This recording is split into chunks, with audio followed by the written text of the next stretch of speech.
Hello दोस्तों, आप सभी का स्वागत है अपने YouTube चैनल एडमिशन इनसाइट पर। आप फिर से शामिल हुए हैं नए लेटेस्ट वीडियो को देखने में। आज मैं आपके लिए एक इंटरेस्टिंग वीडियो लेकर आया हूं यूनिवर्सिटी और उसके प्रकार पर। तो चलिए करते हैं शुरू। जैसा कि आप सभी जानते हैं, हमारे भारत में ढेर सारी यूनिवर्सिटियां एजुकेशन प्रोवाइड करती है डिफरेंट डिफरेंट क्षेत्र में। तो जानते हैं उनमें से अलग-अलग यूनिवर्सिटियों के बारे में।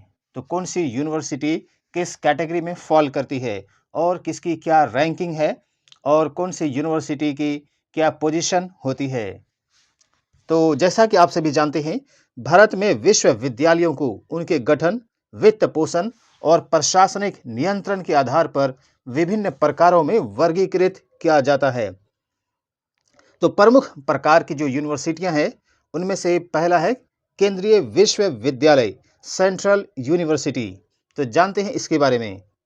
यह विश्वविद्यालय भारत सरकार यानी सेंट्रल गवर्नमेंट द्वारा स्थापित और संचालित किए जाते हैं। इनकी स्थापना संसद के अधिनियम द्वारा होती है। जैसे आप जानते हैं, दिल्ली विश्वविद्यालय, जवाहरलाल नेहरू विश्वविद्यालय यानी JNU, बनारस हिंदू विश्वविद्यालय यानी BHU, जामिया मिल्लिया इस्लामिया और इसी तरीके से AMU, अलीगढ़ मुस्लिम यूनिवर्सिटी आदि। तो ये है आपका केंद्रीय विश्वविद्यालय। अब जानते हैं दूसरे नंबर की जो यूनिवर्सिटी होती है राज्य विश्वविद्यालय यानी स्टेट यूनिवर्सिटी, इनके बारे में। स्टेट यूनिवर्सिटी राज्य सरकार द्वारा स्थापित और वित्त पोषित यानी फाइनेंशियली एडेड होती है। इनकी स्थापना संबंधित राज्य के विधानमंडल के अधिनियम द्वारा की जाती है। जैसे आप जानते हैं, मुंबई विश्वविद्यालय, पंजाब विश्वविद्यालय, लखनऊ यूनिवर्सिटी, इसी तरीके से कानपुर यूनिवर्सिटी और भोपाल में पाई जाने वाली अलग अलग यूनिवर्सिटी जैसे बरकतुल्ला यूनिवर्सिटी आदि। अब जानते हैं तीसरे नंबर की यूनिवर्सिटी जिसे हम लोग जानते हैं डीम्ड विश्वविद्यालय यानी डीम्ड यूनिवर्सिटी के बारे में। विश्वविद्यालय अनुदान आयोग यानी UGC द्वारा उत्कृष्ट शैक्षणिक कार्य के आधार पर मान्यता प्राप्त संस्थानों को यह दर्जा दिया जाता है। यह विश्वविद्यालय पूर्ण विश्वविद्यालय नहीं होते हैं, लेकिन उन्हें कुछ विशेषाधिकार प्राप्त होते हैं।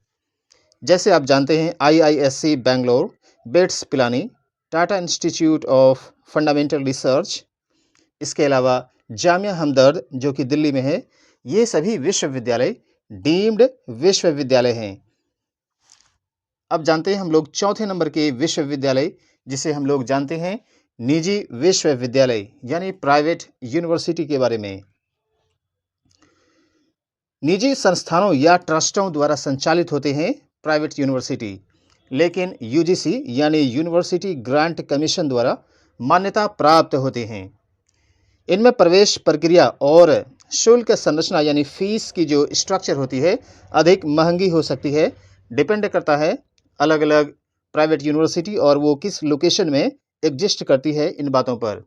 जैसे आप जानते हैं MET विश्वविद्यालय, शेख नादर विश्वविद्यालय, OP जिंदल विश्वविद्यालय, अल्फला यूनिवर्सिटी, इस तरीके की ढेर सारी प्राइवेट यूनिवर्सिटी अलग अलग राज्य में आपको देखने को मिल जाएंगे, जहां पर आपका लोवेस्ट परसेंटेज रहने पर भी एडमिशन हो जाता है विदाउट एंट्रेंस, बट आपको फीस महंगी हो सकती है।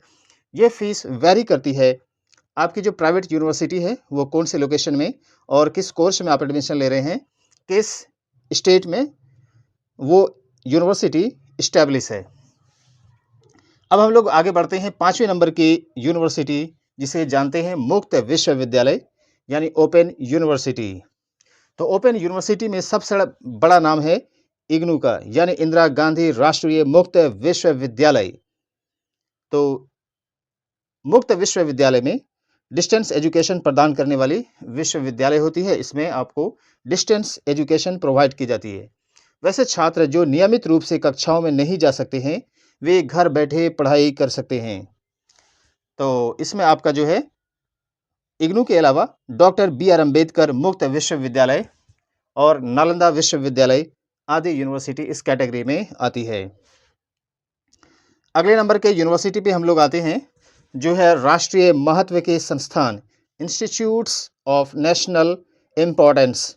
ये विशेष संस्थान होते हैं जिन्हें संसद द्वारा राष्ट्रीय महत्व का दर्जा दिया जाता है। आमतौर पर ये तकनीकी, प्रबंधन, चिकित्सा और अनुसंधान यानी रिसर्च क्षेत्रों में उत्कृष्टता प्रदान करते हैं। उदाहरण के लिए ये likewise IITs, NITs, AIIMS, IIM आदि ये सभी विश्वविद्यालय राष्ट्रीय महत्व के संस्थान हैं। अगले नंबर की यूनिवर्सिटी है ग्रामीण और कृषि विश्वविद्यालय, रूरल एंड एग्रीकल्चरल यूनिवर्सिटी। जैसा कि नाम से ही जाहिर है, कृषि, ग्रामीण विकास और संबद्ध क्षेत्रों में शिक्षा देने के लिए स्थापित किए गए हैं ये यूनिवर्सिटी। जैसे आप जानते हैं, चौधरी चरण सिंह हरियाणा कृषि विश्वविद्यालय, गोविंद वल्लभ पंत कृषि विश्वविद्यालय आदि ये सभी यूनिवर्सिटियां हमारे देश में रन करती है जब से हमारा देश आज़ाद हुआ है और जब हम लोग गुलाम थे उस समय से। एक और यूनिवर्सिटी हम लोग जानते हैं जो कि वैश्विक अंतर्राष्ट्रीय या अंतर्राष्ट्रीय विश्वविद्यालय, इंटरनेशनल यूनिवर्सिटी के नाम से जानी जाती है। ये विश्वविद्यालय वैश्विक स्तर पर उच्च शिक्षा प्रदान करने के लिए स्थापित किए जाते हैं। इनमें विभिन्न देशों के छात्र प्रवेश लेते हैं। उदाहरण के लिए साउथ एशियन यूनिवर्सिटी, नालंदा विश्वविद्यालय और इसी तरीके से विदेशों में, फॉरेन कंट्री में एग्जिस्ट होने वाली यूनिवर्सिटियां जैसे कैम्ब्रिज यूनिवर्सिटी, ऑक्सफोर्ड यूनिवर्सिटी आदि। अब जानते हैं हम लोग, हर विश्वविद्यालय का एक विशेष उद्देश्य और महत्व होता है जो शिक्षा प्रणाली में विविधता यानी डिफरेंस और गुणवत्ता यानी क्वालिटी बनाए रखने में मदद करता है। तो ये था यूनिवर्सिटी के बारे में इंफॉर्मेशन। आप आज जान चुके होंगे कि किस प्रकार की अलग अलग यूनिवर्सिटियां हमारे देश में एग्जिस्ट करती है। शायद आप लोगों का कन्फ्यूजन मैं दूर करने में समर्थ हो चुका हूं। तो अगर आपका इससे संबंधित कोई सवाल है तो आप हमें कमेंट में पूछ सकते हैं। तो अगर आप इस यूनिवर्सिटी जितना कि अभी हमने बताया या आप जानते हैं, इनमें से किसी भी यूनिवर्सिटी में आप एडमिशन लेना चाहते हैं, कोई भी कोर्स, चाहे वो प्रोफेशनल हो या टेक्निकल हो, खासतौर पे DLED, BEd, MEd और इंजीनियरिंग, मेडिकल कॉलेज आदि कोर्सेज में एडमिशन लेना चाहते हैं तो आप हमसे संपर्क भी कर सकते हैं। आप नंबर नोट कर सकते हैं 7503151762। तो हमारे इस चैनल को लाइक और सब्सक्राइब कीजिए और इस तरह की और लेटेस्ट वीडियो, यूनिक वीडियो पाने के लिए चैनल को सब्सक्राइब कीजिए और शेयर कीजिए। मिलते हैं इसी तरह के नेक्स्ट वीडियो में। धन्यवाद।